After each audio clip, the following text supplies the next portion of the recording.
السلام عليكم، مرحبا بكم معايا في فيديو جديد. الفيديو ديال اليوم حيل وافكار لفصل الشتاء. الفكره الاولى وهي ان كيف كتكون كطيح الشتا وكان عندنا البوتيو اولا الصباط ملس بهذا الشكل هذا كيزلقنا. شنو خصنا نعملو؟ غادي نشدو هاد السيليكون وغادي نعملو خطوط باش هكا ما غاديش نبقاو نزلقو، واخا تكون الشتا ما غاديش نزلقو. كنعملو خطوط على هاد الشكل هذا القاع ديال البوتيو اولا الصباط كامل، وغنتهناو من المشكل ديال الزليق.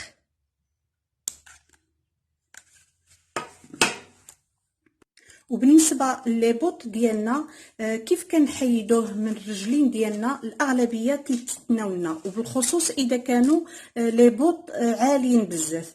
شنو غنديروا باش نحلوا هذا المشكل؟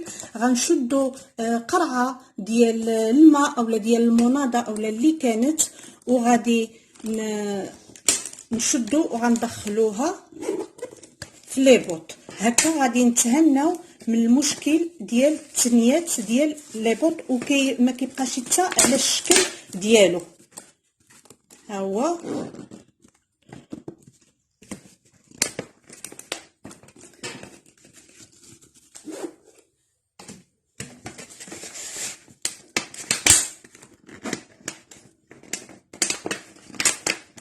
ها هما لي بوط ديالنا. غير بالقراعي حلينا هاد المشكل هذا ديال التنيات. كيف كطيح لنا الشتا على السلسله ديال لي بوط ديالنا اولا كان عندنا الصباط، السلسله ما كتبغيش يطلع لنا بسهوله. شنو غادي نعملو؟ غادي نشدو الشمع وغادي نحكوه على هاد الشكل هذا. هكاك غادي تهنى من هذا المشكل، غتبقى السلسله طلع لك وتهود بسهوله، تبقى طلع وتهود بسهوله. وهاد الحيله هذه ممكن تعتمد حتى في الحوايج اللي عندك فيهم السلسله وما كتبغيش يطلع لك. ممكن تعمل الشمع راه كطلع بواحد السهوله. واذا ما كانش متوفر عندك الشمع، ممكن تشد قلم الرصاص وتعمل له هكا بهذا الشكل هذا بقلم الرصاص، وحتى هي كتطلع ديك الساعتين السلسله كتطلع بسهوله، ما كيبقاش عندك المشكل ديال السلسله اللي ما كتبغيش تطلع لك.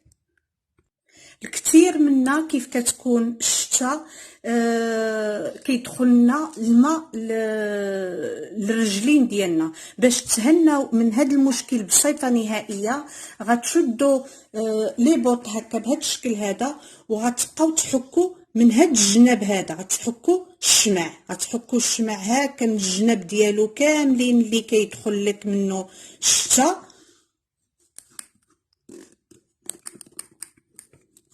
واخا يكون لي بوط جديد عملوا له هكا، لان الشتا بصفه نهائيه ما كترجعش تدخل لك لي بوط ديالك. واذا دخلت لك الشتا كيلزقوا لك الرجلين ديالك وكيبردوا، كيولي مشكل ديال البروده. كيف كدوز هاد الشمع هذا؟ كتشد الششوار وكدوز على ديك البلايص اللي عملتي فيهم الشمع، كدوز عليهم الششوار سخون، وهكا غتهنى من هذا المشكل هذا بصفه نهائيه. وهاد الحيله هذه اللي ما يمكنليش انا نستغنى عليها بصفه نهائيه فصل الشتاء، وهي ان كيف كنكون كنسيق كنلبس هاد لي بوط ديال الميكا وعاد كنسيق هكا، كنتهنى من المشكل ديال البروده اللي كتدخل لك. كيف كتكب الماء عليك كتهنى بصفه نهائيه. وممكن هاد لي بوط هادو تشريوهم عاليين. انا كيف مشيت نشريهم ما كنتش لقيت لي بوط عاليين، لقيت غير لي بوط قصارين هما اللي جاو قدي. قلت لكم هذه غتهنيكم من البروده ديال الرجلين.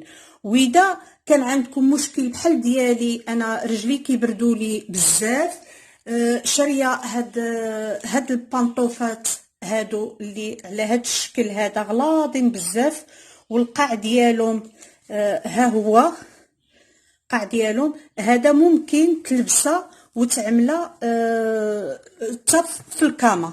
انا مخلياها حتى كيف كنجي نعس عاد كنعمل هاد البانطوفه هادي مزونه بزاف، كتسخن الرجلين بسرعه، واخا يكونوا الرجلين ديالك باردين كتسخنهم لك بسرعه.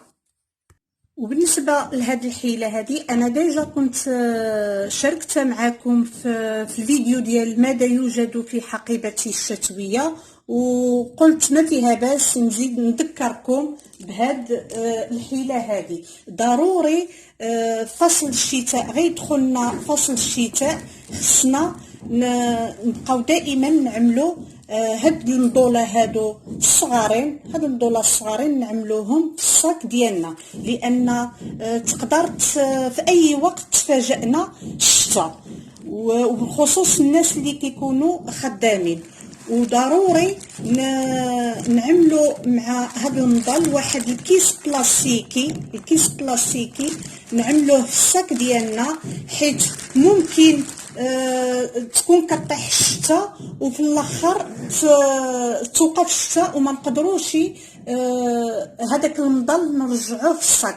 اذا هزيناه كيبقى يقطر علينا، اولا مثلا مشينا لعند الدونتيست اولا شي طبيب اولا شي رونديفو كانت الشتاء ودخلنا لقاعه الانتظارات كيبقى ديك المضل هكا كيقطر. من الاحسن دائما انا قلت لكم نعملوا واحد البلاستيكه ونحطوها في الصاك معنا ما نخسروه. وهاد الحيله هادي غادي يحتاجوها الناس بزاف اللي عندهم الدراري الصغار كيف كيبغيو يبدلوا لهم مع كيكون البرد. انتم عارفين فصل الشتاء كيفاش كيكون، الحوايج الملابس الداخليه كيكونوا باردين. باش تجنبوا هذا المشكل هذا شنو غتشدوا هاد البلانشا ديال الشعر هذه وغادي تسخنوها وغدوزوا على الملابس الداخليه ديال وليداتكم، غدوزوا عليها هكا بسرعه عرفتي راه هكا تسخن وعاد لبسوها لوليداتكم هكا تجنبوا المرض ديالهم.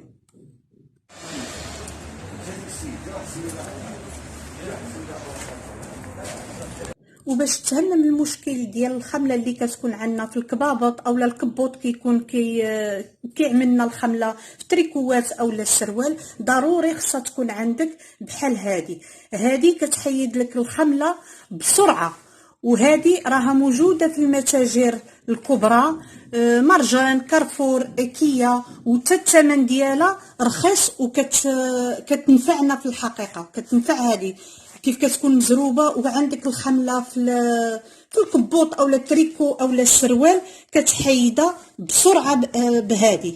وتا التعميرات ديالهم موجودين، كنظن واقيلا شي 15 درهم فيهم 6. هذه دائما خليوها على يدكم كيف تكون خارجين مسحوا بها ديك الخمله. وها نتوما شوفوا شحال كتجمع ديال الخمله، شحال كتجمعها.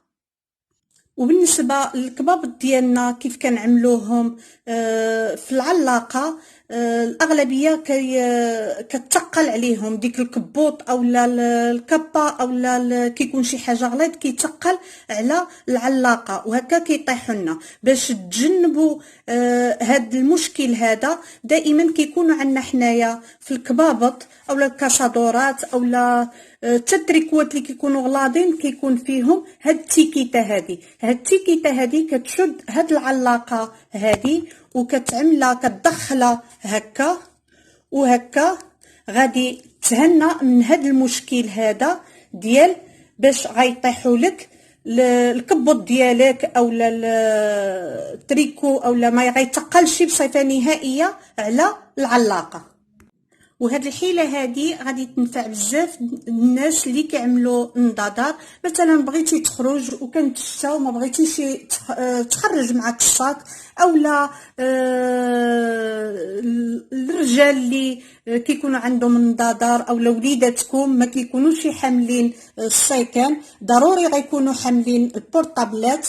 غتشد هاد هذه اللي كتكون عندنا حاميه البورطابل كنشدو وكنعملو فيها هاد المساحه ديال هاد المناظر هذه وكنعملوها هنايا.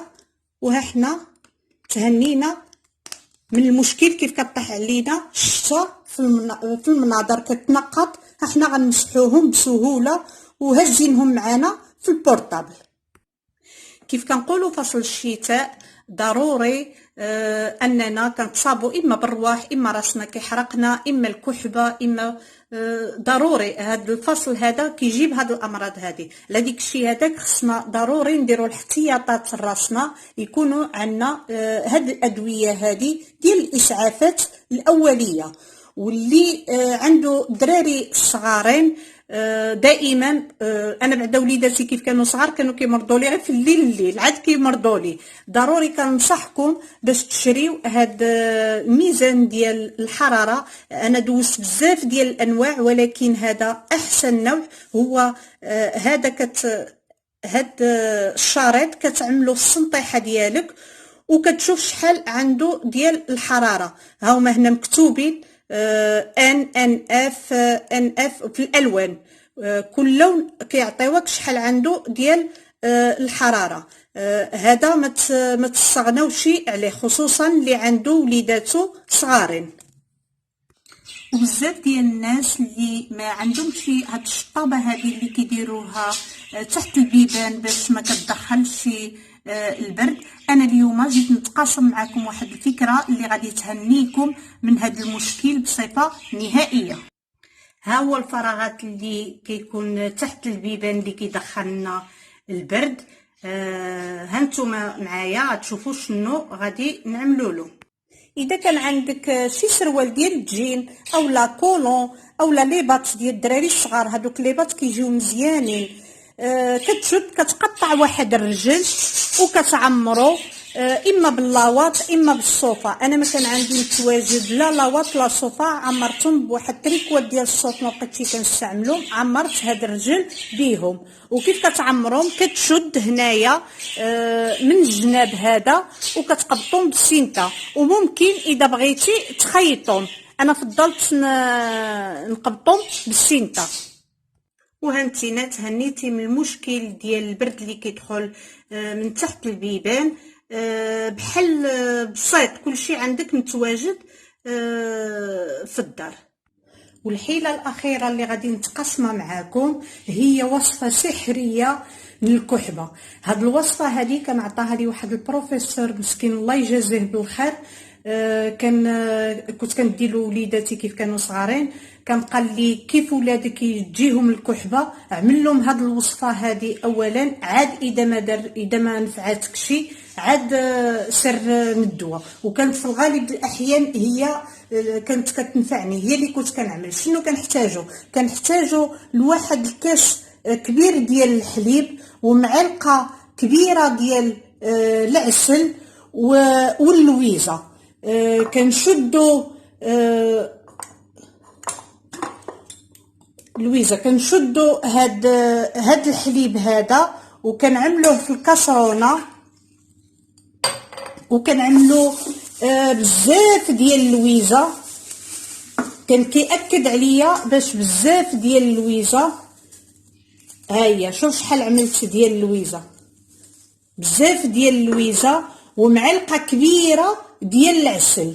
معلقه كبيره ديال العسل كنعملوها مع هاد الحليب هذا واللويزه، وكنعملوها فوق البوطه كتغلى على عافيه قليله كتغلى.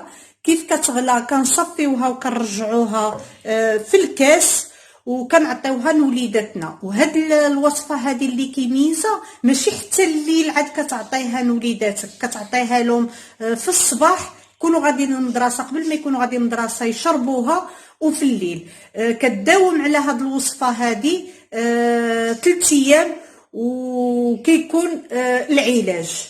صدقوني هاد الوصفه هذه غزاله، وانا هذه هي المعتمده عندي قبل ما كننتقل للدواء اذا كانت الحاله مستعصيه. في الاخير شنو غادي نقول لكم؟ اذا عجبكم الفيديو ما تنسونيش بجيم وتعليق، واللي اول مره كيتعرف على القناه ديالي يدق الجرس باش يتوصل بكل جديد. والى اللقاء في فيديو قريب ان شاء الله. دمتم في رعايه الله.